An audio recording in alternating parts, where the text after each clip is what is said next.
जागलम कचम कहे नौजवान हो।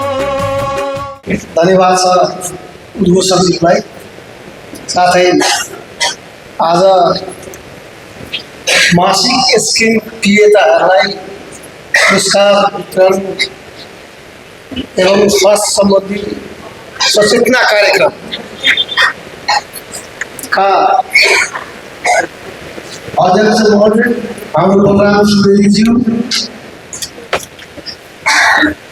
हाम्रा यसै ट्विटर इन्टरनेसनल नेपालका विशिष्ट व्यक्तित्वहरू, विशिष्ट अतिथि अनुराग सर, हाम्रा यस्तै किसिमबाट दिनलाई दिन रातलाई रातमा बुझेर अहोरात्र खटिरहने र इन्टरनेसनल ट्विटर इन्टरनेसनल प्राइभेट लिमिटेडलाई गतिशीलताका साथ अगाडि बढाउने हिराबहादुर सर लगायत यो ट्विटर इन्टरनेसनल लिमिटेड प्रालीलाई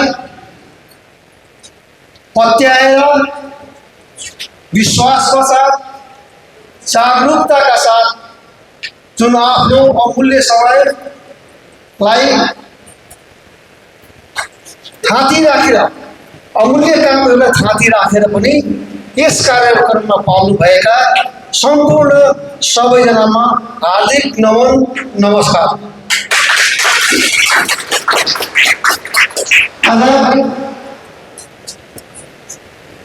यस कार्यक्रम मार्फत 2 शब्द राख्न पाएकोमा यस कार्यक्रमका आयोजक, सञ्चालक लगायत हाम्रो भुल्नै नसक्ने आदरणीय व्यक्तित्व जुन बलराम सुवेदी सर हुनुहुन्छ, उहाँको महान उद्देश्य देशलाई समृद्ध बनाउने, नेपालीलाई स्वस्थ बनाउने र समृद्ध बनाउने महान उद्देश्यका साथ र यी जनमानसमा चेतना फैलाएर चाहिने सुखी नेपाली, स्वस्थ नेपाली, समृद्ध नेपाललाई चाहिने अगाडि बढाउने उद्देश्यबाट यत्रो महान युटर्नको स्थापना गर्नुभएको छ। उहाँलाई हामी म सिराहा जिल्लाबाट व्यक्तिगत तर्फबाट र आज यस सभाहरूको सिराहा जिल्लाको तर्फबाट समेत उहाँलाई चाहिने हृदयदेखि र ताली बजाइदिएर स्वागत गरिदिन हुन चाहन्छु। आज धेरै कुराहरू राख्नुपर्ने अवस्थामा देख्दिनँ। हाम्रा अग्रजीहरूले धेरै कुरा राखिसक्नु भएको छ। जुन कुरा चाहिँ हामीले अनुसरण गर्नै पर्ने अवस्थाको हुन्छ। हामी किन युटर्नमा, केका लागि, कहिलेदेखि, किन, कसरीका यस्ता प्रश्नहरू समाधान भएर गइसकेका अवस्था छन्। र पनि मान्छेको चुनौती भन्ने कुरा जहिले पनि रहिरहँदो रहेछ। दुनियाँमा कोही पनि पर्फेक्ट छैन। र विद्वानले भन्नुभयो, man born free but everywhere we found in chain. उहाँले के भन्नु भने मानिस स्वतन्त्र जन्मिन्छ, तर जन्मिने बेलामा पनि जन्मिसके पश्चात उहाँलाई जहाँ कहीँ पनि उहाँले चेन भेट्नुहुन्छ, उहाँ अवरोध भेट्नुहुन्छ। जिन्दगीमा अवरोधहरू छन् र पनि त्यो अवरोधको बावजुद पनि हामीले जिन्दगी जिउनु पर्नेछ। हाउ टु सर्भाइभ भन्ने हुन्छ। कसरी भयो यस हामीले हामीमध्ये कसको चाहना नहोला। हामी चाहिने समृद्ध बनौँ, मेरा छोराछोरीहरू समृद्ध हुन्, तिनी स्वस्थ रहन्। हामीले अरूको अपेक्षा पनि त्यसै प्रकारले हामी व्यवहार गर्न सकौँ, चल्न सकौँ र एउटा स्वस्थ मान्छेलाई देख्दाको अवस्थामा तिनलाई देख्दा त्यस प्रकारले पनि स्वस्थ बन्न सकौँ। त्यति मात्रै होइन, हामीले अमेरिकाको कुरा किन गर्छौँ र हामी नेपालीहरू भारतीय कुरा किन गर्छौँ? तुलनात्मक रूपमा तुलना गर्दाको अवस्थामा हामीले कहीँ न कहीँ हेरिस्केसन हामीले पाइरहेको अवस्था हुन्छ। हो भने हामी भित्रमा भएका भावनाहरू, हाम्रो मन मस्तिष्कमा भएका ती भावनाहरूलाई हामीले व्यवहारमा ल्याउन सकेका कारणले गर्दा हो। किन अमेरिकामा यो सूर्यभन्दा अर्को घाम लाग्छ, यो चन्द्रमाबाट अर्को चन्द्रमा उदाउँछ, उदाउँदैन। जुन प्रकारको यो सूर्यबाट हामीले भिटामिन प्राप्त गर्छौँ त्यही प्राप्त गर्छौँ त्यहाँ जनता र पनि कन्सियस किन छ भने त्यो कुरालाई हामीले विचार गर्नुपर्छ। त्यो विचारणीय कुरा के हो भने हामीले आफूले आफूलाई सबभन्दा चिन्न सक्नु पर्यो। आज देशलाई समृद्ध बनाउनको लागि के कुराले हुन्छ हुँदैन। यसका लागि कसरी गर्ने भनेर सोच हुनु पर्यो। त्यो सोच भइसकेपछि ती सोच चिन्तनलाई मनन गर्नु पर्यो। मनन गरेपछि त्यसलाई जाने कार्यमा रूपान्तरण गर्नु पर्यो। कार्यमा रूपान्तरण गरिसकेपछि त्यसपछि चाहिँ हामीले त्यस कार्यमा सफल हुनु। सो सफलता प्राप्त गर्नको पछाडि सबभन्दा पहिले गर्ने प्रिपरेसनहरू हुन्छ, तयारी हुन्छ। ती तयारी के हो भने त्यो तयारी भनेको मान्छेमा भित्रैदेखि उठ्ने तीव्र इच्छा हो, त्यो प्यासन हो। त्यो भित्रबाट इच्छा हुनु पर्यो म केही गर्छु। जस्तो हाम्रो आगामी व्यक्तित्वको बनाव सुनानी सरको भित्रमा मनमा जाग्यो यो नेपाली सुरु गर्नुपर्छ, श्रेष्ठ गर्नुपर्छ, नेपाल सुरु गर्नुपर्छ। त्यसका ज्ञानका बावजुद उहाँहरू खटेर सबैलाई यो शिक्षा दिनुभयो, सङ्गठित बनाउनु भयो। सबै सबैलाई साधनले आएका छौँ। उहाँलाई फेरि पनि जोरदार तालीले स्वागत गर्न चाहन्छु। यो भनेको उहाँभित्रको जनताप्रति हामी नेपालीप्रतिको सद्भाव हो, हार्दिकता हो। त्यस्तै किसिमको हार्दिकता हामीलाई पनि हाम्रो गरेर पनि हाम्रो आफ्नै लागि पनि हामीले राख्नुपर्छ। यो हामीले सानोमा भयो यो समाज, गाउँ, टोल, छिमेक लगायत वडा अनि त्यसबाट पहिले पञ्चायती व्यवस्था हुने पञ्चायत थियो। एवं प्रकारले त्यो क्षेत्र हुन्थ्यो, जिल्ला हुन्थ्यो, एवं प्रकारले त्यसपछि राष्ट्र हुन्थ्यो। त्यो नेटवर्किङ भएन, त्यतिखेर पो थियो यो कुरा। सुरुदेखि लिएर तलदेखि माथि र माथिदेखि तलबाट कनेक्सन सबैको थियो।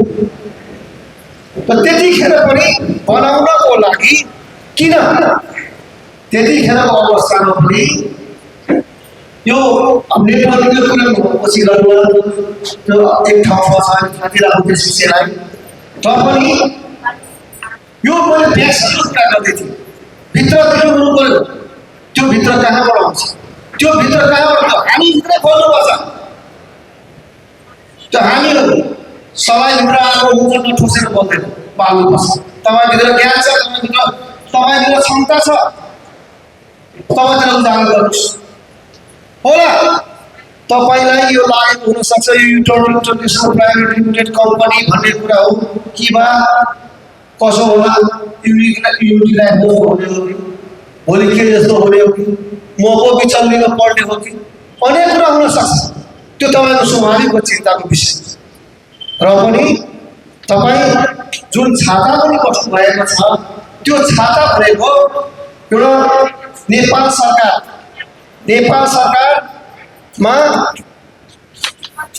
सरकारका सर्वोच्च अदालतले 74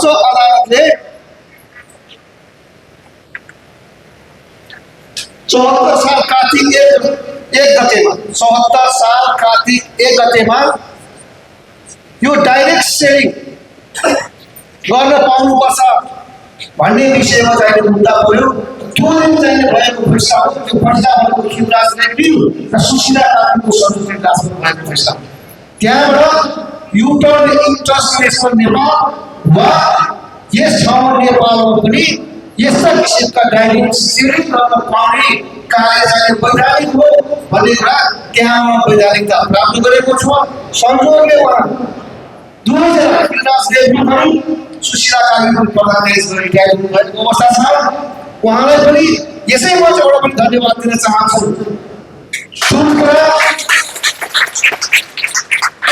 उहाँले पनि विशेष किसिमका अनुभूतिहरू प्राप्त गर्नुभयो, राष्ट्रिय अन्तर्राष्ट्रिय कानुनको विश्लेषण गर्नुभयो। त्यसपछि यो अन्य देशतिर समृद्ध भए त त्यहाँको बहस सकियो, बहस भयो। त्यस कारणले गर्दा जुन बिचुलिया भनेर सीमित हुन्छन्, तिनीहरू सीमित मान्छेहरू तुष्टाइ भएकै छन्। तिनी चाहिँ ठुला भएकै छन्, तिनले चाहिँ जसको पहुँच मिलेका छन्, जोसँग पैसा छन्, प्रत्येक घरबाट घर पाइरहेका छन् भने जुन कुरा अघि हामीले हिजोसम्म देखाउनु भयो, यो जुन 42 र 58 कुरा जहाँसम्म छ, 58% नेपाल घाटे तिरिन्छ। उता रहेका युवाहरूले 42% खाने तिनी पछाडि। त्यसकारण त्यो हामीले खानुपर्छ, त्यो नेपाली जनताले खानुपर्छ, त्यो चाहिँ छात्र र जनताका व्यक्तिले खानु पाउनुपर्छ। अनि मात्रै त्यसको त्यो पहाडको काटिएर त्यो पैसा जोडियो भने इक्वालिटी हुन्छ त्यहाँ, अनि त हुन सक्दैन। त्यस कारणले गर्दाखेरि पनि यो सर्वोच्च अदालतले यो चाहिँ कानुन बनाएको छ र कानुन बनाउनको लागि भर गर्नुभएका छन्। मीर विश्वकर्माज्यू उहाँ त्यतिखेर मन्त्री हुनुहुन्थ्यो, उहाँलाई पनि यसै मन्त्रबाट हामी धन्यवाद दिन चाहन्छौँ। मैले प्यासेन्जर कुरा गर्दै थिएँ, कति समस्या छैन थाहा छैन, र पनि एक दुईवटा कुराको निवेदन गर्न चाहन्छु। मेरो निवेदन गर्दा के छ भने मान्छेको भित्रबाट चाहना हुनुपर्छ, म यो काम गर्छु भन्ने चाहना हुनुपर्छ। उसलाई लाग्नुपर्छ कि म यो काम गर्न सक्छु भने उसले गर्न सक्छ। हामी इतिहास पढेका छौँ, इतिहास पढ्दाको अवस्थामा सिकन्दर भन्ने सुनेका छौँ। सिकन्दर विश्व विजेता बन्दै हिँडेको थियो, धेरै विजय प्राप्त। कसरी गर्यो? सेनाले विजय प्राप्त गरेको धेरै ठुलो भएर भएको हो। सिकन्दरले जितेको हो होइन, सिकन्दरले जितेको होइन, सेनाले जितेको होइन। त्यो लडाइँ जितेको भनेको उसको चाहिँ विश्वासले जितेको। उसलाई लाग्यो म जित्न सक्छु, विश्व विजेता बन्न सक्छु। अघि हाम हाल्यो, आकाश सिंहले तयारी गर्यो, त्यससँग त्यो विश्वासले जितेको। तपाईँभित्र पनि त्यो विश्वास हुनुपर्छ कि म यो काम गर्दाखेरि म पछाडि हट्दिनँ, र यो कामले गर्दाखेरि म सफलता प्राप्त गर्न सक्छु भने आफूले आफूलाई विश्वास गर्न सक्नु पर्यो। सफलता पनि यो कार्यमा म पछाडि हट्दिनँ। मैले अघि निवेदन गरेँ के गरेँ भने यो चाहिँ नेपालमा बनेका कानुन हुन्, जो चाहिँ त्यस पश्चात वाणिज्यमा दर्ता भए, कम्पनीमा दर्ता भएका छन्। त्यसको कम्पनीको दर्ता प्रमाणपत्र प्रत्येक ठाउँमा लेखिएको अवस्था। त्यस कारणले गर्दाखेरि अब के होला भन्ने क्रममा चिन्ता नगर्नुहोस्। म पनि एउटा कानुनको विद्यार्थी भएको हैसियतले तपाईँहरूलाई विश्वास गराउन चाहन्छु कि तपाईँहरू पक्कै तपाईँ मेरो नाम नभनिदिनुहोस्, त्यो के परेछ भने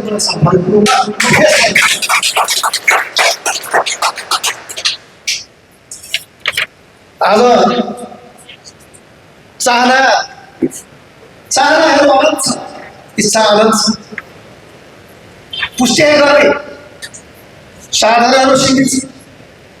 ती सीमित साधनलाई प्रयोग गरेर हामी चाहिँ आफ्नो परिपूर्ति गरिरहेको अवस्था देखिन्छ।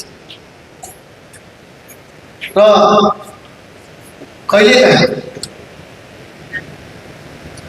हाम्रा छोराछोरी हुन्छन्, बाउ हुन्छ, उहाँको पनि चाहनुहुन्छ कि कोही बिरामीको आमा छ भने उपचार गराइदिए छोराले हुन्थ्यो। छोराछोरीसँगै हिँडेका हुन्छन्, उता हेरेर बाबा मलाई त किन्दी छ भन्छ। हामी आफ्नो कमजोरी लुकाउँछौँ, के भने बाबु त राम्रो छ छोड्दै, मसँग सामर्थ्य छैन भन्दिनँ म, किनभने मसँग वास्तव सामर्थ्य छ, मैले के गर्न सकिनँ। नसकेको कारणले गर्छु। तर जुन कुराको लागि हामी केही गर्छौँ भने र उपलब्धि प्राप्त गर्छौँ भने दुनियाँको सबै सुख सस्तो लाग्नु पर्छ। जोसँग पैसा छ उसलाई नगरेको काम। जुन दिन तपाईँसँग सामान सस्तो लाग्न लाग्यो भने बुझ्नु सक्छ। त्यस कारणले गर्दाखेरि त्यसलाई बचाउनुपर्छ, हामीले त्यसलाई छोड्नु हुँदैन। त्यो बाटो देखाउनु युटर्न इन्टरनेसनल नेपाल हो, जुन कुरा आइरहेको छ।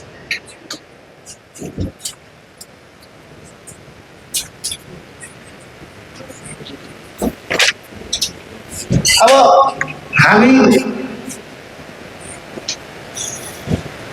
सामाजिक भन्दा पनि पारिवारिक परिवेशका कुरा गरिरहेका छौँ। पारिवारिक परिवेशमा हामीले बुवा आमाको कुरा गर्यौँ। बुवा आमाका इच्छा पनि हुन्छ, आकाङ्क्षा हुन्छ त्यहाँनिर मेरो छोराले पनि केही गरिदिए हुन्थ्यो, राम्रो गरिदिए हुन्थ्यो भनेर उहाँको चाहिने इच्छा हुन्छ। खुसी ल्याइदिए पाए, खुसी ल्याइदिन पाए हुन्थ्यो भनेर उहाँको चाहना हुन्छ। तर त्यो ल्याउन पनि पैसा चाहिँदो रहेछ। हामीले सम्मान त गर्छौँ, तर त्यो खुसी ल्याउनको लागि पनि पैसा चाहिँदो रहेछ। कतिपयले के भन्छ भने पैसा चाहिँ के हो, हातको पहिलो केही पनि होइन रहेछ। प्रत्येक पाइलामा तपाईँलाई पैसा चाहिन्छ, चाहिँदैन चाहिँदैन, प्रत्येकलाई चाहिन्छ। पैसाले बाबामा किन्न सक्दैन भन्छ, बाबामा किन्न सक्दैन। बाबामाको खुसी किन्न सक्छ कि सक्दैन? बाउ आमाको खुसी किन्न सक्छ पैसाले। छोरा मलाई आज 1 लाख दिएर तपाईँलाई घुमाइदिन्छ, पैसासम्म लिएर जान्छ। बाबाको चाहने कुरा भएन। बाउमा बिरामी भयो मलाई काका ल्याउनु लिएर हिँड्छ, त्यहाँ इलाज गराइदिनु होस्, इलाज होस् नहोस्, निको होस् कि नहोस्, उहाँलाई मैले चाहिने टाटा मेरो मनमै इलाज गराएँ भने उहाँको इच्छा पूर्ति भयो, पैसाले त्यो पनि गर्न सक्छ। त्यस कारणले गर्दाखेरि जुन बाटोमा हामी आइरहेका छौँ त्यसबाट चाहिने हाम्रो समृद्धि प्राप्त गर्ने बाटो हो। त्यसबाट चाहिने हामी समृद्ध हुन सक्छौँ। जुन चाहिने युटर्न इन्टरनेसनल नेपालले अघि नै त्यो कुरा भनिसक्नुभयो। यसले त के गर्छ भने अब अघि नै भनिसक्नुभयो, युटर्न पस्नुहोस्, एउटा सामान्य उपभोक्ताबाट पस्नुहोस्, मालिक बनेर निस्किनुहोस् भन्ने कुरा भन्नुभयो। किसानहरूको सेड्युल पनि देखाइसक्नुभयो। त्यसपछि बतिरहेको अवस्था देखिँदैन। धेरै कतिपय मानिसहरूलाई यसमा लाग्न सक्छ। म त आज प्रवेश गरेँ, भोलि मैले समाजमा सकिने मान्छेले के भन्नु, मान्छेले के होला भने किन सुन्नुहुन्छ तपाईँ? मान्छेले किन के भन्ला भने मान्छेले चाहिँ पनि भन्छ। सानो एउटा उदाहरण स्वरूप एउटा निवेदन गर्न चाहन्छु। एउटा घोडा, 2 जना बाउ छोरा थिए, एउटा घोडा पनि किनियो। घोडा किने अनि घोडा लिएर 2 जना गइरहेका थिए। घोडा डोर्याउँदै गइरहेका थिए, बाउ छोरा थिए। अनि घोडा चाहिँ खाली थियो। अनि अर्को व्यक्ति भेटेछ, मैले घोडा किनेर चढ्नको लागि त्यो त डोर्याउँदै हिँडिरहेको अवस्था छ, कस्तो मान्छे रहेछ सुनेछ। अनि मलाई के लाग्यो भने अनि उसले सोध्नु भयो त ठिकै छ, चिसो गरौँ न, म सानो गाडी छ, 12 बसेको बाटो छ, यसलाई चढाइदिन्छु घोडामा, त्यो जान्छ घोडाछु। त्यस्तै गरेर त्यो घोडामा चढाएर त्यो चढाइरहेको थियो बाउले। अर्को व्यक्ति फेरि त्यहाँ भेट भएछ। कस्तो बेको सेकेर त्यस्तो बाउ त्यस्तो अवस्था हिँड्न नसक्ने चाहिने हिँडिरहेको छ, आफू चाहिँ ध्यान बसिरहेको छ। छोराले पनि लाग्यो हो कि क्या होला, मेरो बुवा यस्तो मान्छे चाहिँ हिँडिराख्नु भएको छ, म चाहिँ घोडामा बसिरहेको छु, यो चाहिँ हुँदैन। अनि के गर्यो भने त्यो झरेको घोडामा झरिसकेपछि एकपल्ट सुरुमा खाली हिँडिरहेको अवस्थामा पनि चाहिने मान्छेले गुनासो गरे। 1 जना चढेका थिए, त्यो पनि छोरा चढ्यो, त्यो पनि गुनासो गर्यो। अब छोरा चढेर बाउ चढे घोडामा बाउ चढिसकेपछि अन्य महानुभाव पनि बाटोमा भेट्नुहुन्छ। उहाँ के भन्नुहुन्छ भने यो कस्तो खाले बाउमा चाहिँ यो सानो बच्चालाई चाहिँ भुइँमा हिँडाइरहेको छ, यो छोरा बाउ चाहिँ आफूलाई हिरो बनेर गाडीमा घोडामा बसिरहेको छ। दुनियाँमा त्यसलाई पनि हेर्न सकेन, खाली थिए त्यो पनि हेर्न सकेन। 1 जना चढे बाला, त्यो पनि हेर्न सकेन। 2 त्यो बाला झरेर बाउ चढे, त्यो पनि हेर्न सकेन। त्यस्तो भन्नु ठिकै छ, 2 बाउ छोरा भनेर 2 बाउ छोरा ती घोडाहरूसँग अलि अगाडि पुग्दाको अवस्थामा अर्को व्यक्तित्वले के भन्नुहुन्छ भने यो त कस्तो खतर मान्छे रहेछ, यो घोडाको प्रभाव हुँदो रहेछ यसलाई, यो घोडा मर्सकेपछि यसको ज्यान छैन, घोडामा 2 जना चढ्ने त्यस्तो पनि हुन्छ, मानवता छैन यसकोमा। यसो सोच्दा त ठिकै पनि भयो। यो घोडामा चढ्ने मान्छेको पनि ज्यान हो नि त, यो घोडाले बोक्ने पनि ज्यान छ, त किन चढ्नु? अनि त्यस पश्चात फेरि अनि दुईटा बाउ छोरा सम्हाल्यो। हिजो खाली घोडा दौडाउँदा पनि धर थिएन, एकजना बच्चालाई छोड्दा पनि धर थिएन, बाउ चढेर बच्चा हिँड्दा पनि धर थिएन, र दुईजना चढ्दा पनि कसैले फर्काएन। र अहिले जुन हामी दुईजना पनि चढ्यौँ र यस अवस्थामा पुगिसक्यौँ र पनि मान्छेले मन पराएको छ। मन पराएन भने यो प्रत्येकको दिमागमा प्रत्येकको आफ्नो सोच हुन्छ, कोही पोजिटिभ सोच हुन्छ, कोही नेगेटिभ सोच हुन्छ, र कसैले के भन्दा कसैको मतलब छैन। बरु यो घोडा गाडी पनि खुवाएर दुई बाउ चढे मन्दिर पुग्नुपर्छ, गाडी चढिहाल्छ तपाईँ। फेरि त्यो घोडाले तयार गरी दुई बाउ चढे, आफ्नो पुगे गन्तव्यमा पुगे।